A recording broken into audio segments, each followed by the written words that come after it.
pregnant during the period of her disappearance.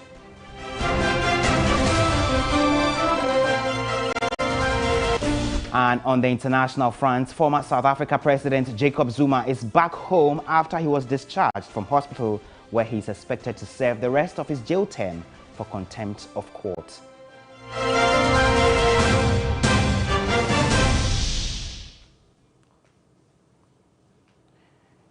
We have details of these stories and more, including sports and entertainment, if you stay with me over the next 60 minutes. Let's begin this afternoon on some COVID-19 note, because the Ghana Health Service is rolling out another phase of its vaccination program to ensure individuals and many other groups across the country are inoculated as the number of cases continue to spike.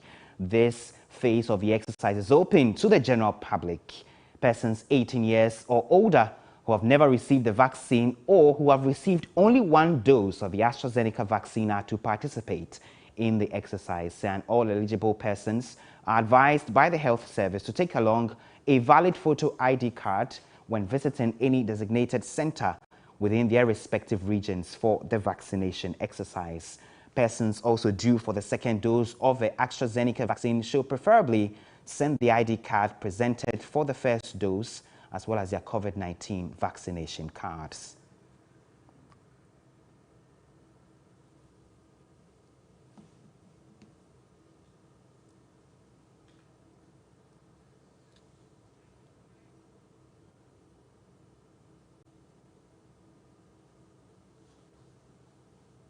We'll be interacting with our colleagues who have been checking some centers across the country for the latest. But the Vice President of the United States of America, Kamala Harris, has commended President Akufo-Addo and his administration on the handling of Ghana's economy, reason for the increasing number of American companies in the country. She said no country was immune to the ravages of COVID-19 and that there was a need for collaboration. Ghana is set to receive some 1.3 million Pfizer vaccines after it took delivery of 1.2 million of the Moderna vaccines early this month from U.S. donations. We are working together to expand our economic relationship. You and I have talked about that briefly before we came in.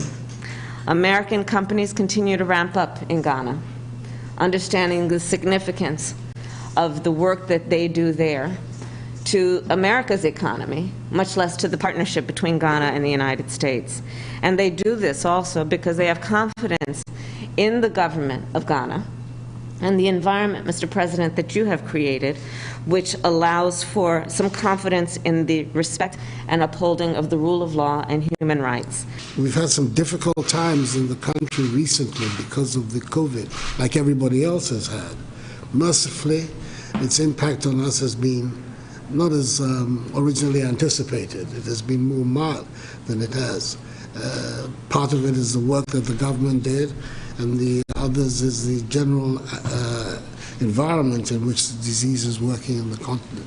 We're grateful for the support that the United States government has given us in trying to deal with the virus, the COVAX facility, which America has been very strongly participant, and the support that we've had through the donation of the 1.2 million doses of the Moderna, and the promise you've made that more is on the way. Yeah.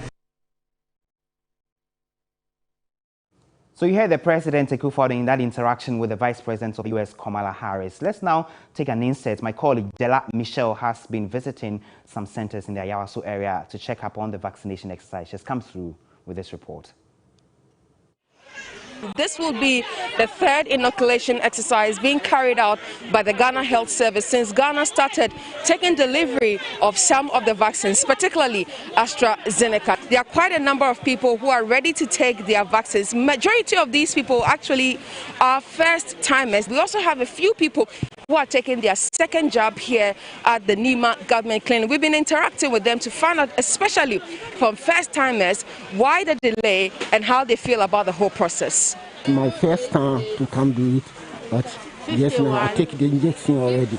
So they not told me anything, or I go come for second one, or I'm not going to come for the second one. They not told me anything about it. Da muka zo nan aka ce na biyu ake ma wannan suka yi na farko, yanzu aka ce ana yi ma wanda ba su yi ba, sai sa na zo ni kuma Allah ya daga shi an yi mini. allura. I heard it could affect my system and that it could also affect my reproductive health. So I wasn't convinced. I was thinking that even if I take it, I'll be at risk of something. So I didn't want to take it. Another one of the canopies here at the New Cross Clinic, a center that has been listed under the Ayawaso East to serve residents in this particular community to get their jobs. But as you can see, they are yet to show up here, and health personnel in this area believe that it's because of another location that has been communicated to residents, that is the Nima Mosque. They're expecting 180 people in all to be vaccinated daily. Reporting for TV3 News, my name is Della Michelle. And Della Michelle there from Accra. Let's cross over now to the Ashanti region, where some first-timers have been trickling in to their various centers to attempt to get the jabs from the health officials there. My colleague Beatrice Piogabra is on this beat. It's my first time COVID-19 vaccine I've been taking. When I heard the vaccine have come, I decided to come and take I'm giving advice to the whole world. It's very good for everybody to take the medicine. For the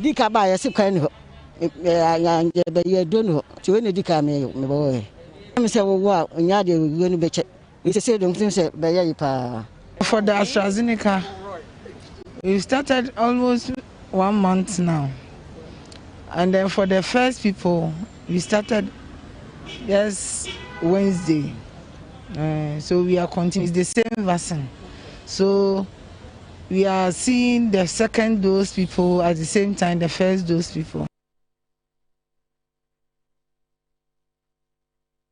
So that's my colleague Beatrice Piogabra interacting with some of the individuals who thronged the Metropolis Center to receive their doses. We also understand that 240,000 individuals have already received their vaccines in the Ashanti region. Let's take you now to Takrady in the Western region, because the controversies surrounding the disappearance and the reappearance of 28-year-old Josephine Mensah has taken a dramatic twist. The police is disputing claims by aid of a Western regional minister who told us the minister gave an amount of 3,000 cedis in ransom to the police to facilitate the release of the lady. We'll hear from the police shortly, but first listen to what aide to the regional minister Justice Sakwa told my colleague Eric Mawina Egbeta last night. The chairman of the Regional Security Council, he was so much concerned about the development or about the kidnapping issue. You know, most of the time when such issues happen, the first thing is the kidnappers will demand for money. He wanted to ensure that the lady in question would not be tormented or will be harmed in any way. So when the kidnappers demanded for the money, he had no option. I mean, the Ghana police contacted him because he was being updated every now and then. So at the point when the money issue came up, they contacted him and then he willingly gave them the money that they should be given to the kidnappers. That was the aide to the Western Regional Minister Justice Akwa speaking to my colleague Eric Mawina Egbeta sometime last night. But the police has distanced itself from such claims. Director of Public Affairs Directorate of the Ghana Police Service, ACP Kwesi Fori, says his office is not aware of any such payments or monies intended to be used as ransom to secure the release of a victim. He has also been telling us a third medical opinion from the Efian Kwanta Regional Hospital still points to the fact that the lady in question was not pregnant during the period she went missing. The hospital has also indicated in writing to the police that they have nothing to do with the lady in terms of antenatal care and management. For that matter, any kind of pregnancy care assistance. The police went further and took her to Efia Nkwanta Government Hospital, where we sought another opinion. And it's still the same story, that she was not pregnant and has not delivered. We still stand by the expert opinion. They are suspecting some conspiracy theory, and as a result, we move the lady from a victim status to that of suspect. So far, we've arrested 3 people in connection with the incident, and we are investigating them. The police would like to state in emphatic terms that it is medical expert that revealed that Josephine Penny Mensah was not pregnant, and she did not give birth as a result. So this is a very complex story that's got the nation on edge since it broke sometime last week. And as investigations continue to unravel the mystery, each passing day serves a different twist. For those of you who have not been exactly following the chronology of events, let's run by you the story so far. So what do we know so far with respect to this matter? So here, 28-year-old Josephine Penny-Mensah was reported missing in Takoradi. That's how it all began. And then reports emerged that kidnappers demanded some ransom while holding the woman hostage after she was picked up. Now, police declared her missing, and subsequently a team of 40 policemen were deployed to the western region to find her. Days later, Josephine was found at a church premises, and she was reportedly unable to speak and also without her pregnancy, and that was where the controversies began. Now, the victim was admitted at the Axim Hospital to begin a series of examinations and tests. The Western Regional Minister subsequently revealed on radio that the security briefing available to him showed the lady in question was not pregnant. The police subsequently secured medical reports from the Axim Hospital, from the Takoradi Hospital, from the Efiang Kwanta Hospital, and all of these point to the fact that the lady in question was not pregnant and had not given birth in the time being spoken of. And now we know 3 persons were arrested, including mother of a victim plus husband of a victim, and then she was also being treated as a suspect in connection with all of this. Now, the aide to the regional minister, as you heard there a short time ago, revealed that a ransom of 3,000 cedis was given to the police to secure her release from captivity. And we also heard there a short time ago the police distancing itself from this particular claim. But the residents and neighbors maintain she was pregnant and are calling for an independent probe into the matter. So that is the story so far as we know it. All of the developments, and as I said, every passing day we have a development to this particular story. And as we have run by you the chronology of the events from when she went missing and when she was found, to the story about payments of ransom, to how the 3 people were arrested. We understand the husband of a victim was arrested, as well as her mother. And the 3rd person we're unable to tell so far who was part of the 3 people who were arrested, but she was also being treated as a suspect at the last time we checked. Also, police secured another opinion of the medics on this particular matter. Let's engage a lot more on this. Justice Akwa, aide to the Western Regional Minister, thank you for joining us. Yesterday you told us that the Regional Minister had to part with 3,000 cedis given to the police specifically to secure the release of a lady. The police has since denied these claims. So how do you react to this? Hello. Hello, Justice. Yes. Can you hear me, Justice? Yeah, I can hear you. Great. I'm saying that you told us yesterday that the minister parted with 3,000 cedis given to the police to secure the release of a lady in question. The police has since come out to deny these claims. ACP Kwesi Fori says the police distances itself from this particular claim. So how do you react to this? Good afternoon, and then thank you for the opportunity. I did not listen to the police this morning, but then my attention was drawn that is the statement coming from the Ghana police. And I don't think I have any reaction towards that. If you say you don't have any reaction, exactly what do you mean? You either pay the money or you did not? I've said on a lot of platforms that the money was paid. Okay. Now it's your word versus the word of the police. It's now your word against the police. But let's move away from that and let's talk about what the current state of this matter is. The police has also said they've secured a 3rd medical opinion, which has pointed to the same direction, that she wasn't pregnant. But the concern remains about the circumstances under which this lady was allegedly kidnapped. What do we know? Your volume is very low and I can hardly hear you. I'm asking, what do we know about the circumstances surrounding the kidnap of this lady? Yeah. I'm afraid Justice Akwa is having challenges hearing me on the phone there. But he has just claimed and standing by the position that the money was paid to the police to enable them to secure the release of the lady in question. The police has since denied this particular claim. In the course of time, we'll be engaging a lot more, and all the developing legs and angles of this, we will be bringing them to you if you stay with us here on TV3. But let's take a step away from this and let's do some sports. Because in a matter of hours, Ghana's new football coach will be unveiled by the Ghana Football Association. It will mark the beginning of an arduous task to qualify for the World Cup and lead the national team to some form of glory. The Serbian Milovan Rajevac is the man who returns to the job for the second time after Siki Akono and the assistants David Duncan and Patrick Grevaris were fired. Milovan will be assisted by Otoado, who will combine this with his assistant coach role at Dortmund, and Maxwell Kunedu. Kunedu is making a return 2 years after he left the Black Stars. He has served as assistant to Kwesi Appiah and Avram Grant in 2014 to 2019. It is, however, unknown whether he will quit as head coach of Legon Cities. As reported by 3 News, Rajevac has been in the country since Monday to commence work.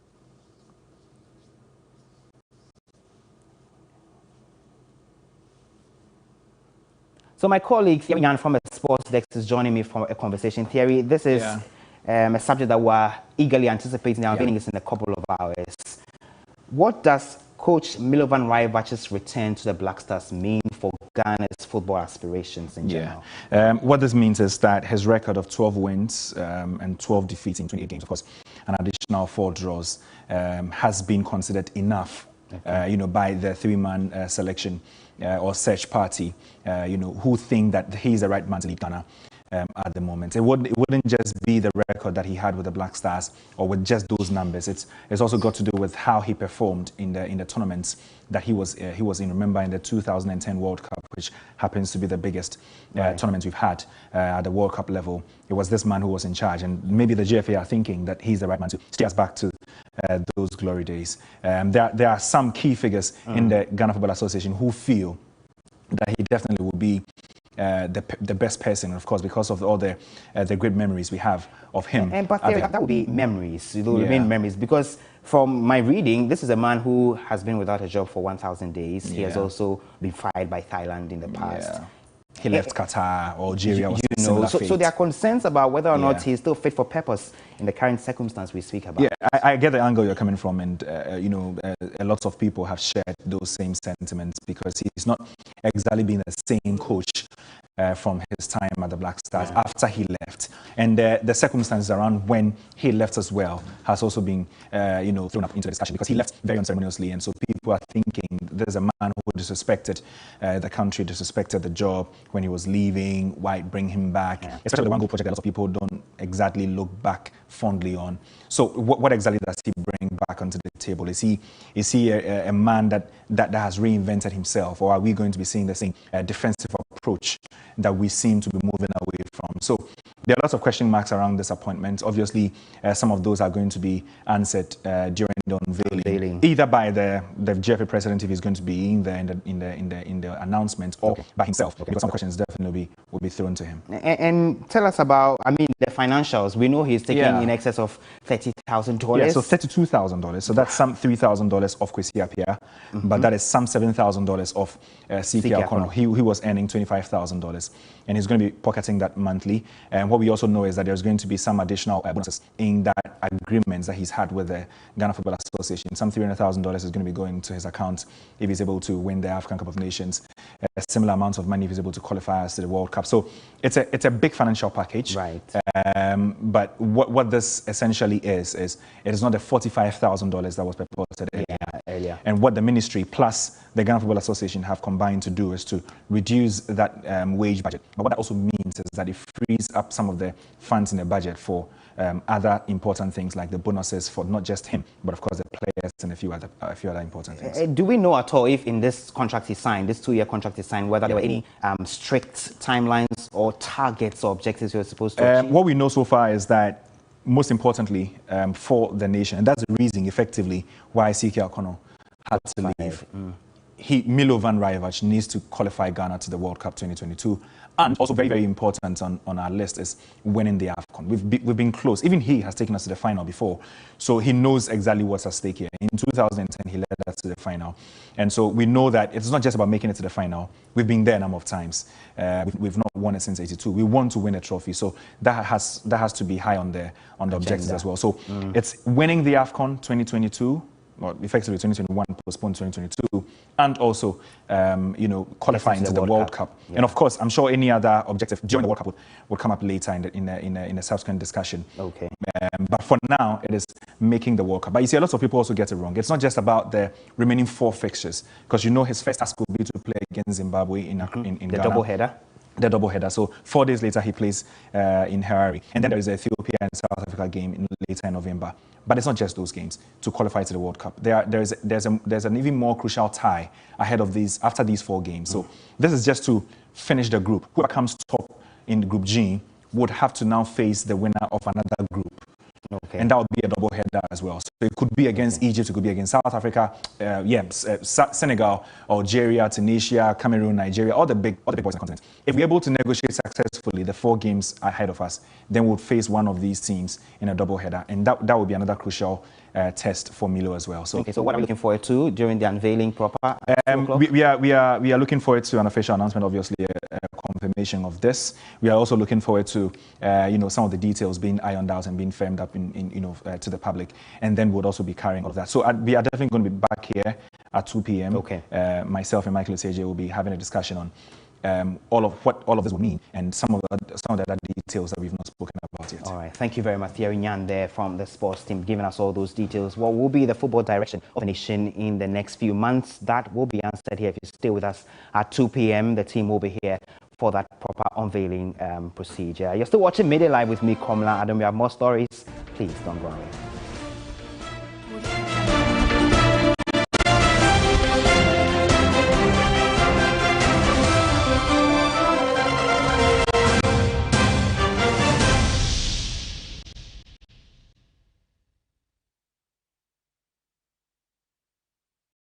Right here in my house. Hey! Look up there. Why are you using inferior pen? It was a mistake. I no check. Acrobat, I'm going to knock you out. I know, sir. You deserve quality. Don't make mistake. Stop! You did the right thing. When you are going to buy a paint, don't look left, don't look right. Go straight and grab the luxury acrylic paint. No be any painting be paint. The luxury acrylic paint. As young girls, we had dreams to be a star, dreams to stand tall amongst our peers, and dreams to be Ghana's most beautiful. Here we are as young girls, evolved into ladies and serving as role models to many. It has been a long journey from the audition stages through to the live performances and eviction shows. We must say it's been such an experience. From the low moments and the high moments, we have enjoyed every bit of this learning curve. From 16 down to 6 of us, the time for one of us to wear that prestigious crown is here, and we are super excited. It is the grand finale of Ghana's Most Beautiful 2021, the most anticipated finale, and I can say that the ladies and I are super ready. Yes, they are 6 beautiful, confident and smart ladies, poised and ready for this year's Ghana's Most Beautiful finale. Come see your ladies battle it out for the crown, the car, and a life of luxury and fame. Join us at the National Theatre of Ghana on the 3rd of October 2021 at 8 p.m. sharp. Tickets are going for 50 Ghana cedis. It's an all-ladies affair as we have 4 of Ghana's songbirds, Abiana, Tina Soul, Sefa, and Adina. Don't miss this spectacular night with amazing music and dazzling performances from our final 6 ladies. Push your favorites to be crowned by dialing *713*13# or download the TV3 Reality app on Google Play Store or Apple Store now and vote. Ghana's Most Beautiful. Rediscovering true beauty. And sponsored by Lavon's Tomato Mix, Camel now from Kerex, Freedom from Casapreco, GTP, Darling Lemon Drink, Airtel Tigo's Big Time Bundles, Lufat, Deluxe Acrylic Paint, Heaven Black Mosquito Spray and Coil, and Napa Mackerel, Geisha, Close Up, Ayo Insurance, Fan Milk Nutri-Day Yogurt, and supported by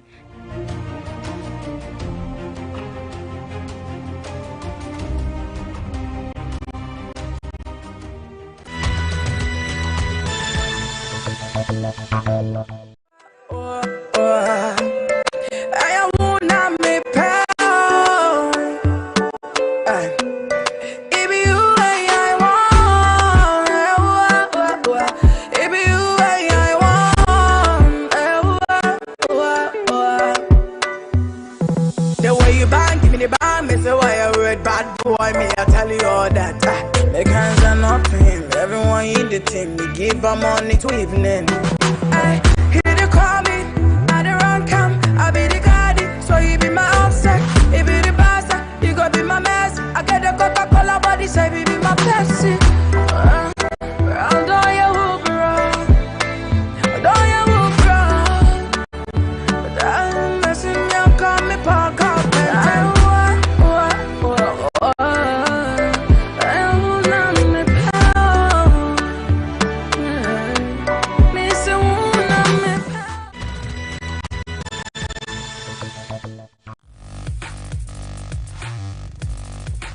Charlie, I know you've been to other parties and you've had all the cakes, you've done the fufu just like myself, eating banku and all of that. Christmas is approaching, but we need to shred off some weight. We need to lose some weight. We need to go to the gym, and it's an opportunity for you and I to lose weight before December. Now, it's the Prudential Life 3FM Fat to Fit Challenge. Charlie, I go some. The date is the 2nd of October to the 27th of November 2021. With just 60 days challenge, you for join me. If you only 150 cities pay. If you come, we go lose weight the right way. How about that? Come register with us on this WhatsApp number. Let's go lose some weight the right way.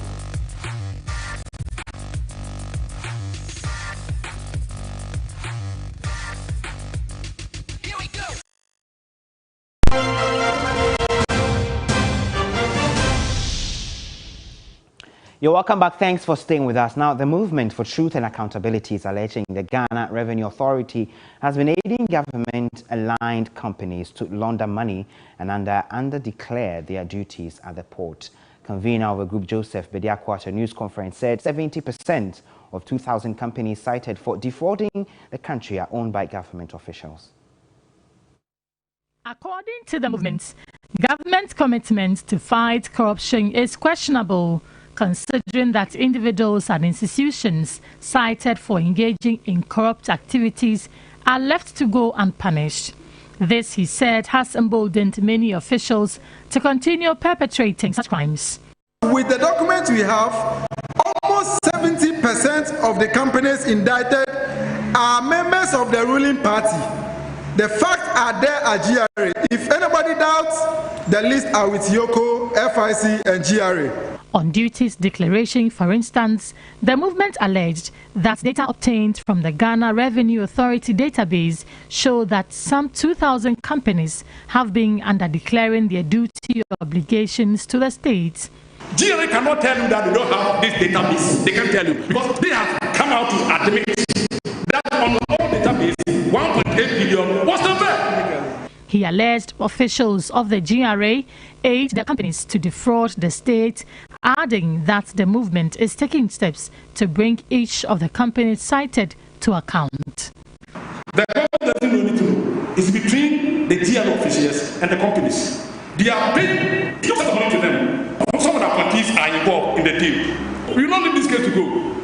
They are cheats, they are criminals. Some story coming through just a short time ago. There's been another robbery incident around the Wager Enclave. Short time before we got on air, we understand 4 robbers who were on a motorbike followed the victim from a bank at the Palace Mall area near the Wager traffic light to the house. The victim was robbed amidst gunshots. We also understand the police have begun investigations into this particular matter. The modus operandi is similar to the daylight robbery that occurred at Achimota a few days ago.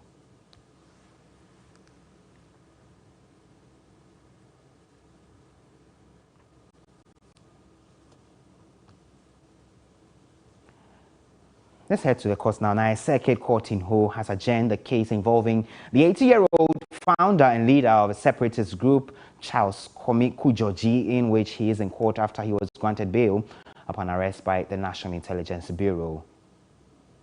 The fugitive was arrested after months of surveillance on him after he was declared by the voter.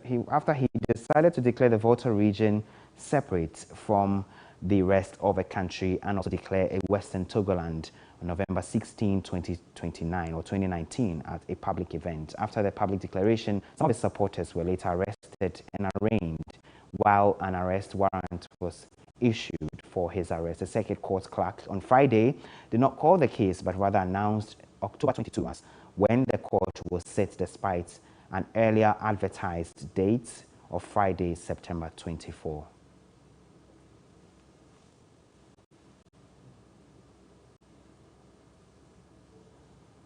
Meanwhile, the leader and founder of a separatist group, Charles Kwame Kujoji, says he is in good spirits. He's been interacting to us. Are you in high spirits? I'm in very high spirit. You're confident of your case here in court? Very confident. I am sure what I'm saying is true.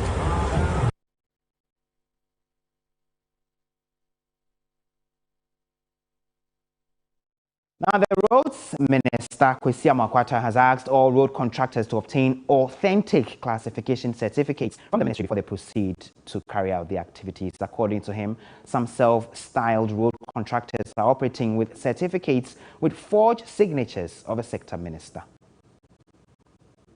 Speaking at an event to inaugurate a classification committee, the Minister for Roads and Highways, Kwesi Amakwata, added all genuine classification certificates will be signed by him. I realized a short while ago that my signature was electronically fed into the computer. So people were rolling out certificates like hundreds and perhaps thousands of certificates were coming out. The ministry has been turned into a printing press because my signature was there. And this is a copy. And it was being generated. Only God knows how many came out per minute, per hour, and per day.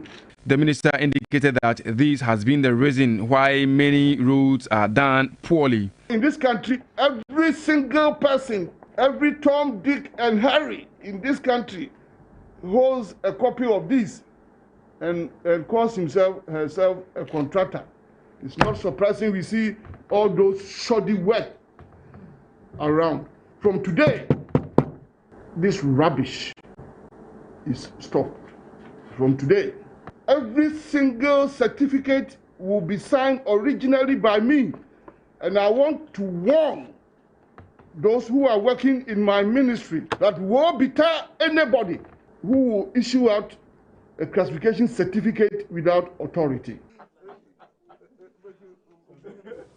Time now to do some agriculture-related stories, because in the past few years there's been a call for farmers to turn to organic fertilizers and ways of doing their farming activities. But there appears to be a challenge at getting at this, but it's relying solely on fertilizers which are organic feasible. My colleague Portia Gabo has been finding out. Tetanati is a 65-year-old farmer practicing organic agriculture. Animal droppings from poultry and cattle on his farm give him the opportunity to transform waste into organic fertilizers.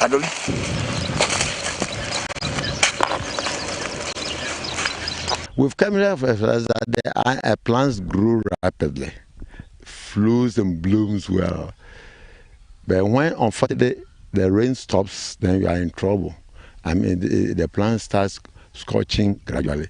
Unlike the organic fertilizer, that even when the rain stops somewhere, they are able to survive.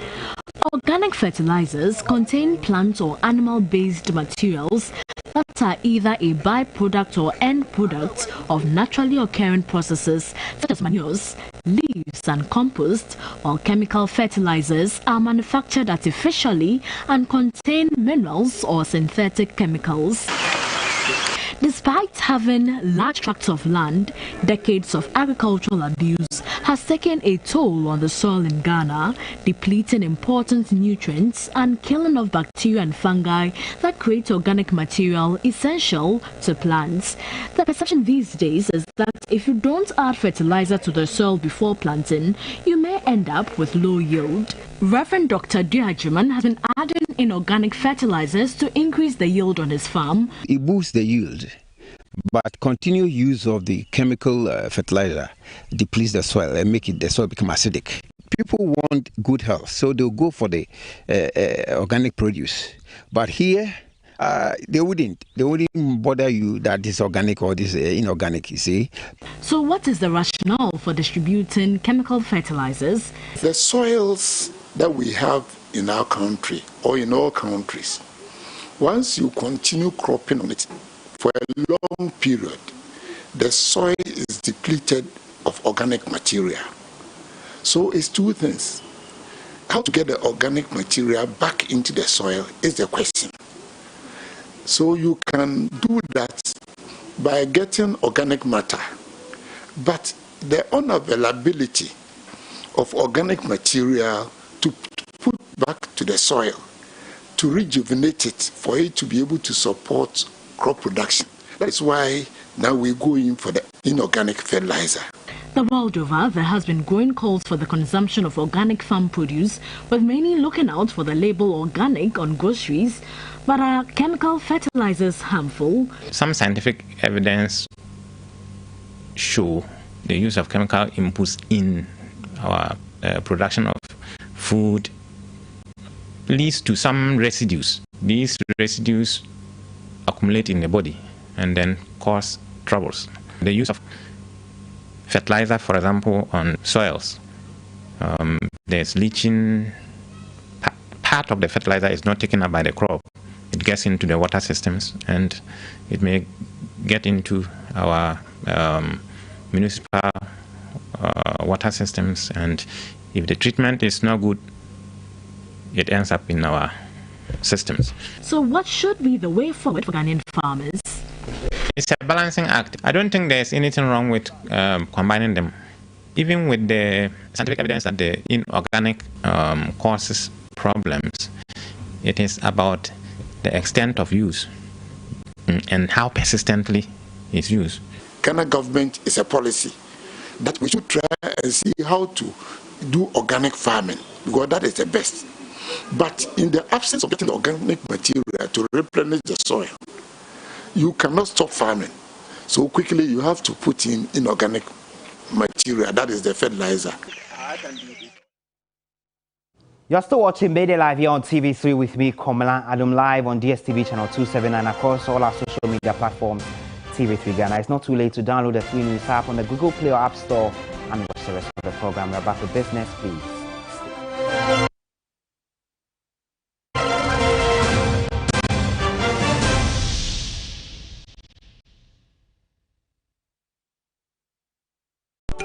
As a new mom, there are moments of pride, joy, and doubt. Yes, doubt. Has he slept enough? Does she have everything she needs? Does she have all the nutrition she deserves? Each bowl of Cerelac contains goodness that helps your child's normal growth and development. That's one less thing to worry about. Cerelac, it's all good, Mom. This advertisement has been vetted and approved by the FDA. From 16 beautiful and intelligent women, 6 have made it to the ultimate grand finale of GMB 2021. Who will be crowned Ghana's most beautiful queen 2021? Sunday, 3rd October. Is it Safwa,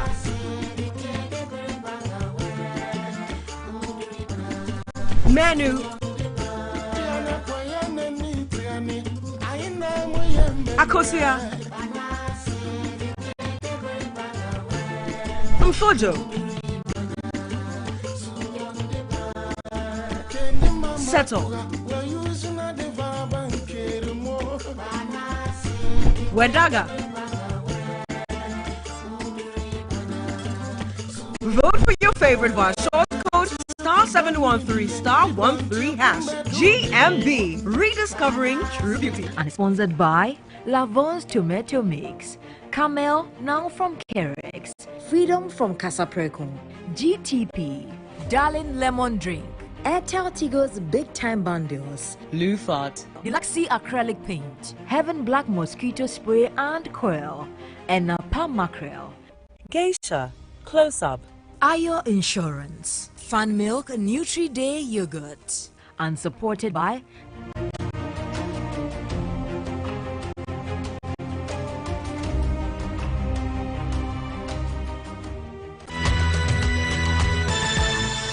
This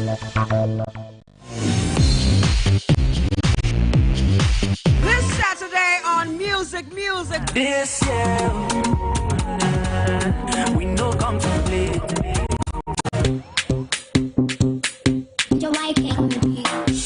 So are you ready for Unsigned Hype? Too much calling. When my baby know they pick up. Ladies and gentlemen, Sister Efia. If I say I love you, no be say you're a fool. You mentioned a while ago that you have a set period for music. FET. Yes, clicks. You see my back, see my front, send you what that now you know. Send you what that now you know. Send you what that now you know. Music shows every Saturday at 8 p.m. on TV3. Don't miss it.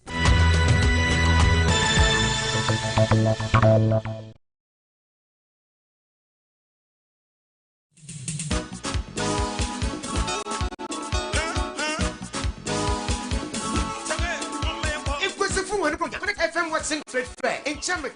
Or Badubio. Now, film was a Jita was a great day. No was a boy in a ground so hot. Connect FM Watson Trade Fair. On Shasu Kuda, 29th September. Nayivienu Presida, 3rd October. What's up, Cradamo Nayamwa?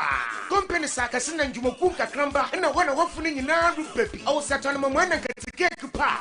Bolon to Nasan for Tanasi. Francis Ramaya register away 0244 244 027 and 0545 572 856. Connect FM Watson Trade Fair. Today, on your 29th September, 6th October. What a Cradamo Nayim. And I'm for your Cradamo. Connect FM Watson Trade Fair.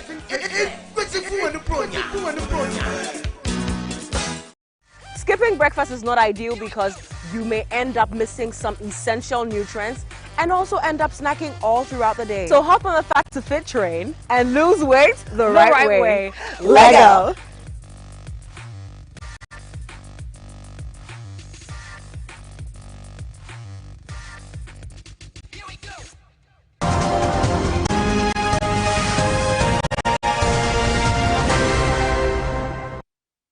You're welcome back. Let's do some business stories now. The Transport Ministry is developing a cohesive e-vehicles policy framework to transform the transport sector. At a first e-mobility conference in Accra, participants agreed a sustainable and results-driven sector is critical as the world transitions from internal combustion engines. Policies and regulations for e-vehicles in the country are expected to be informed by inputs from ministries including transport, energy, and finance. Reports are that by 2030, diesel cars will become obsolete in Europe.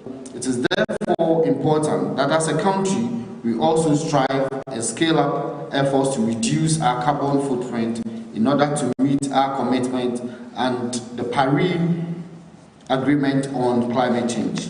Energy Minister Dr. Matthew Opoku-Prempeh said Ghana should not become a dumping ground for petroleum-fueled vehicles. This shift makes it necessary for Ghana to move with the times and ensure that our country does not become a dumping ground for used fossil fuel cars. The outcome of this initiative will immensely contribute to reduction in vehicular pollution and carbon dioxide emissions, which are very significant in meeting Ghana's target as captured under the Ghana National Determined Contribution. Director, Renewable Energy, Energy Efficiency and Climate Change, Kofi Ajakun, said the Commission is working on standards and regulations on charging infrastructure.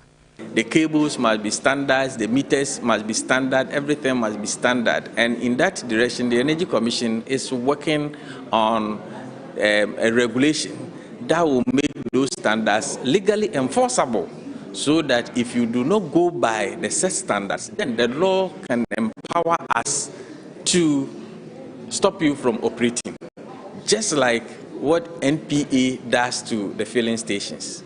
There are fiscal incentives, including a €30 million facility available for the Drive Electric Initiative Ghana under the Energy Commission.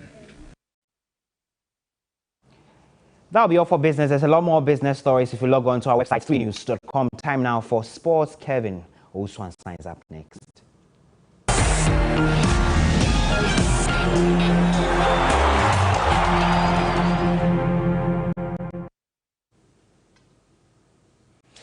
Good afternoon. My name is Kelvin Oswansa. Let's have some sport. In a little over 60 minutes, the GFA is expected to unveil the new coach for Ghana's male national team, that is the Black Stars.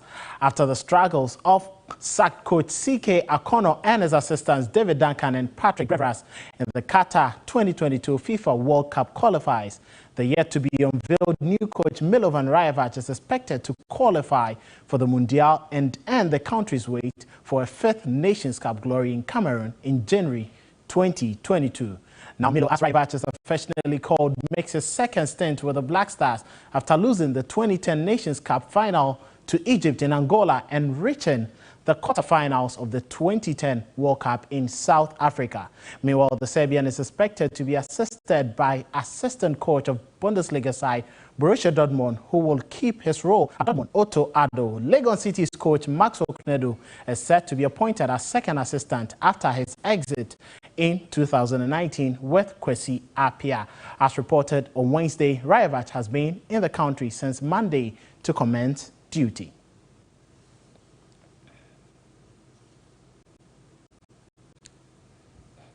Now, a better way from the Black Stars, let's have a quick look at some club news. And there were some clubs that wowed many in the Ghana Premier League years ago, but the status quo has changed. Some of such clubs as Voradep and Voradep Football Club that largely became the pride of the Volta region. In this feature story, my colleague Yaufo Sulabi tells their story. This is Ho, the capital of the Volta region. It is a town situated in the valleys of the Ikuapem Togo range. The Adaklu Mountain on the southeast overlooks the town. A drive through it shows just how laid back and rich everything in it is. It is blessed with greenery and a good sense of nature. The town has served as a major economic hub for communities in the Volta region. But one thing is unfortunately missing from the town's current state: a vibrant football team. In years past, though, they had one. Remnants of the club have nearly vanished, but the memories are as fresh as they are honest. The Voradep Football Club was the pride of the people. It held a significant place in the hearts of the residents in Ho and the whole of the region beyond the Volta River. Voradep is an acronym that stands for the Volta Regional Agricultural Development Project. It was an agricultural extension program set up mainly in the Volta region in the 80s. Its major objective was to adopt agricultural innovations, market orientation for farmers, and also promote new farming technologies.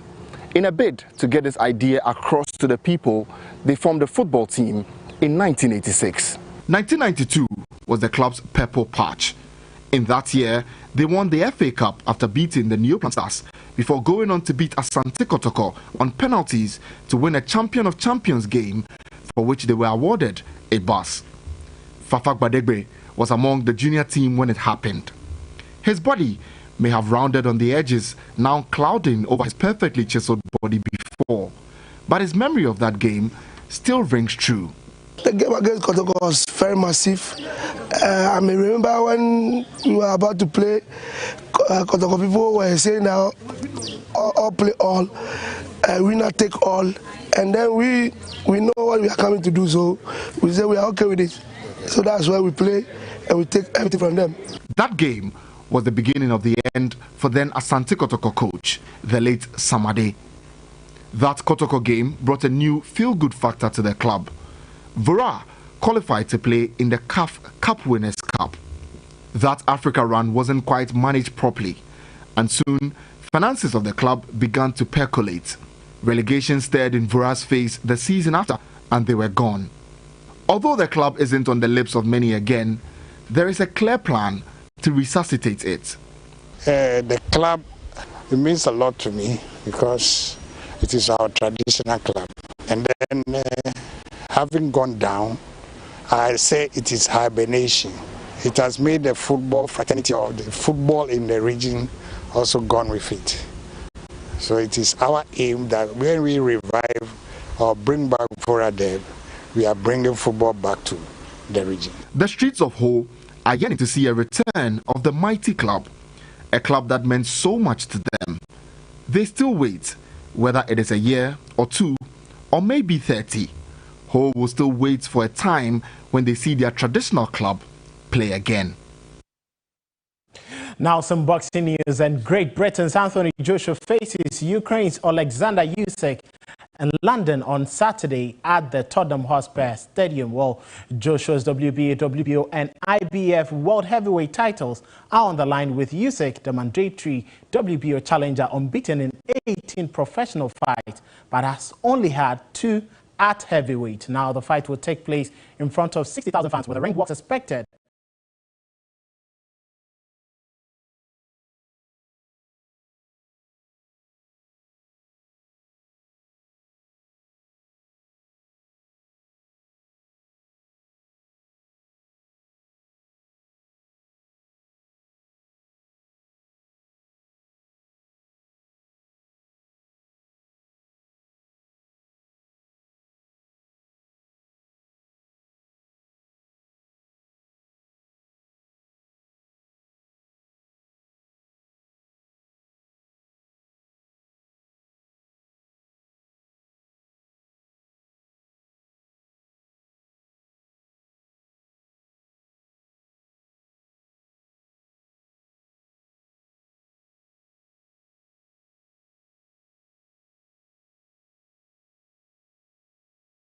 Entertainment news is up next.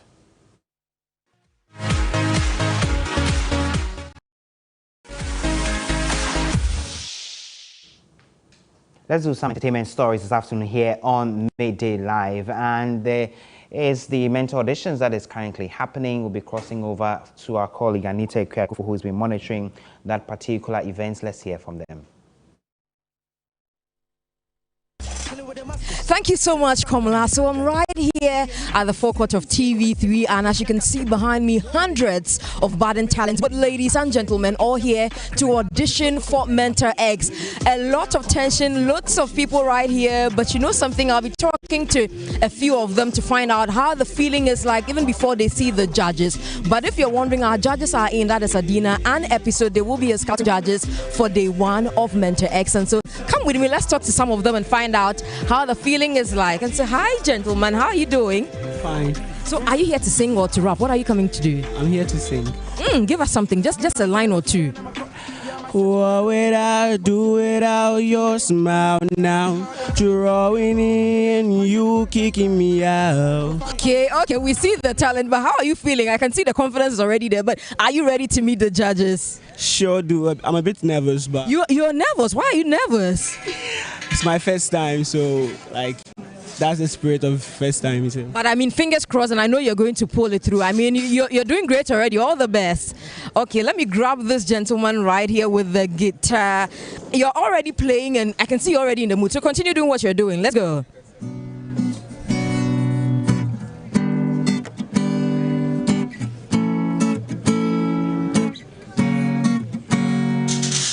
Dance for me, dance for me, dance for me, oh.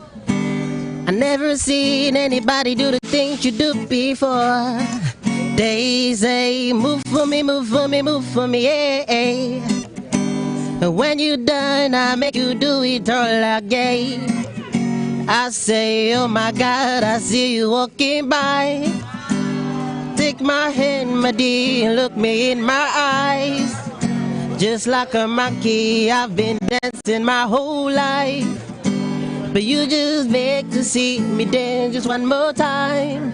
Ooh, I see you. You know what? I just don't want them to see all the talent here. But guy, you're good. I love that.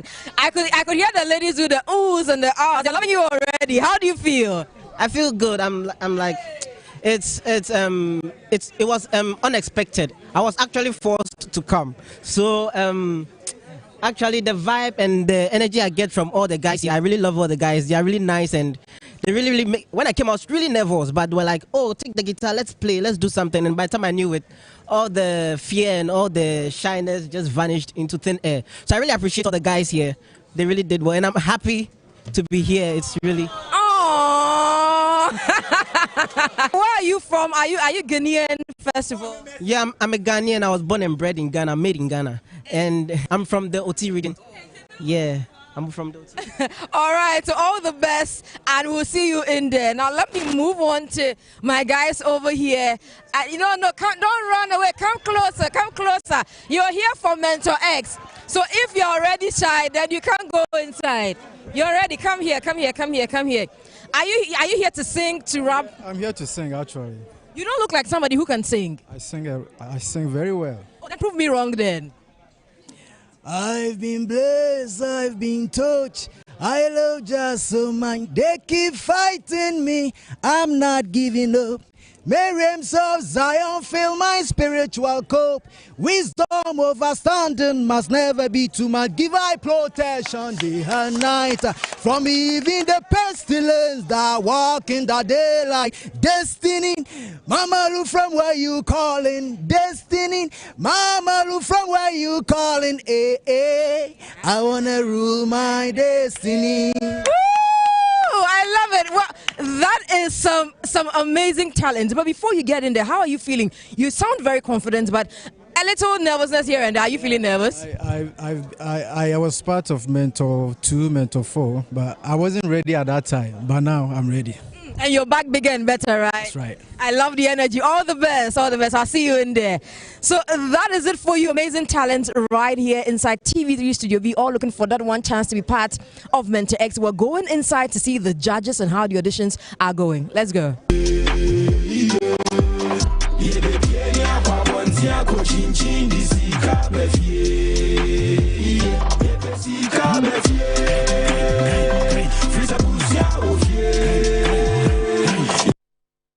And I tell you what, it's heating up already in the studio. You should see the amazing talents that have come through, and we promise that Mentor X is going to be even bigger and better. Time now to find out the latest news beyond our borders. South African President Jacob Zuma is back home after he was discharged from hospital. Local media reports he's expected to serve the rest of his jail term home for contempt of court. He spent his first night in his Nklanda home in KwaZulu-Natal after his release from hospital, the Times Live website reported. Zuma was admitted to a military hospital last month outside prison for an undisclosed illness and underwent surgery. He handed himself over to prison in July after being sentenced to 15 months in prison for failing to attend an inquiry into corruption during his presidency. He was granted a medical parole earlier this month. He's now expected to serve the rest of his jail time at home following his hospital release. A Kenyan police officer who went missing from work and could not be found for 9 months because no one knew he was admitted to hospital has resurfaced. Ruben Kimotailel was declared a deserter and his salary stopped after a futile month-long search by fellow police officers. The enquiries from his family, who were also desperately looking for him, were all in vain. Lel was then charged in absentia and an arrest warrant was issued against him. The case was later withdrawn after police failed to find him. It turned out that he had all along been in hospital in a coma. He was missing from December last year until last week when he regained consciousness. He is reportedly due to be reinstated on the police services payroll. That's it for the international news, and that will be our package for this afternoon. There's a lot more stories if you log on to 3news.com, and I have to remind you that the auditions for the Mentor X traveling the whole of today and tomorrow right here at Adisawe. So if you've got that talent, do come through, and you just may be lucky to be part of Mentor X. Have a good afternoon.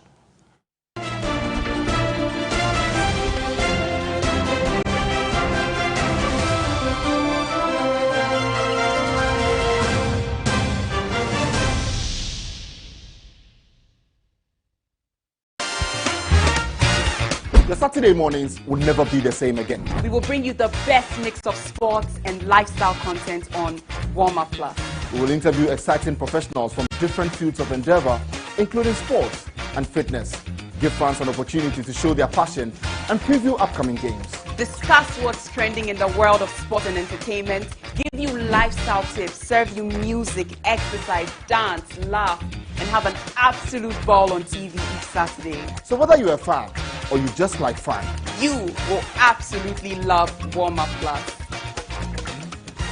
Warm Up Plus shows live Saturdays at 10 a.m. only on TV3.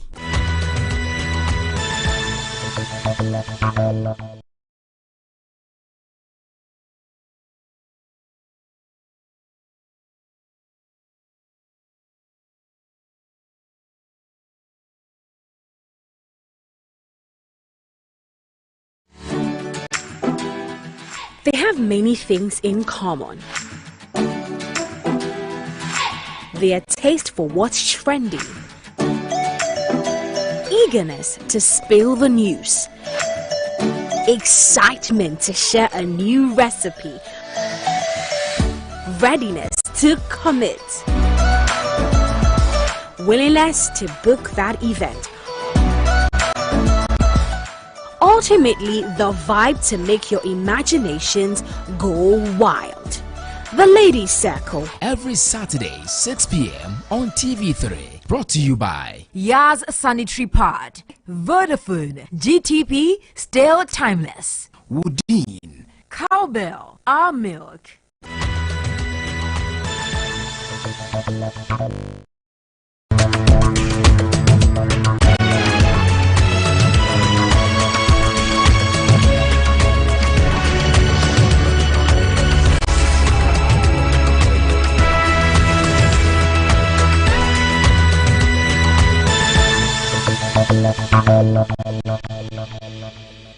This program is rated PG. It contains scenes of brief nudity, mild violence, and strong language. Parental guidance is advised.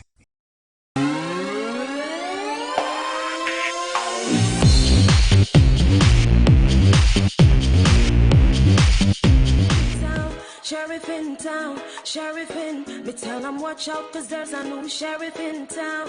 Sheriff in town, oh, you can call me. I'll be right on the case. Don't be fooled by the look on me face. You can call me. You don't take it too far. So now me enforce the martial law. You can call me. No if you want them again. It's Miss V, the new sheriff in play. You can call me. Well, this is martial law. La la la la la la. Oh, welcome to Music Only on TV3, lighting up every Saturday night right here. I'm pleased to be here with you today, and I thank you all so much for also joining us. We have a live studio audience. They're bringing in the fire. Music. See, we told you, and that's exactly how the party is going to happen down